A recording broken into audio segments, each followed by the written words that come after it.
Hi friends, ഇന്ന് നമുക്ക് ഉണക്ക മുന്തിരി അച്ചാർ ഉണ്ടാക്കിയാലോ. ഉണക്ക മുന്തിരിയൊക്കെ എടുത്തിട്ടുണ്ട്. ഞാനിവിടെ 2 രീതിയിൽ മുന്തിരി എടുത്തിട്ടുണ്ട്, കറുപ്പും വെള്ളയും.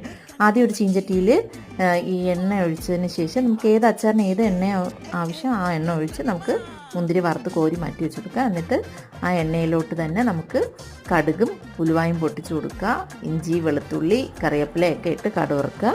ഇഞ്ചി വെളുത്തുള്ളിയൊക്കെ മൂത്ത് വരുമ്പോൾ നമുക്ക് ഇതിലോട്ട് പൊടികൾ ആഡ് ചെയ്തുക.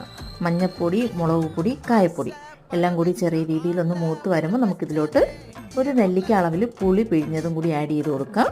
എല്ലാം കൂടി നല്ല തിളച്ച് വരുമ്പോൾ നമുക്കിതിലോട്ട് തിളപ്പിച്ച ഒരു ഗ്ലാസ് വെള്ളം കൂടി ആഡ് ചെയ്ത് കൊടുക്കാം. തിളച്ച് കുറുകി വരുമ്പോൾ നമുക്കിതിലോട്ട് ഉപ്പിട്ട് കൊടുക്കുക. പിന്നെ എരിവും ഉപ്പും പുളിയൊക്കെ ബാലൻസ് ചെയ്യാനായിട്ട് നമുക്കിതിലോട്ട് ശർക്കര ആഡ് ചെയ്ത് കൊടുക്കാം.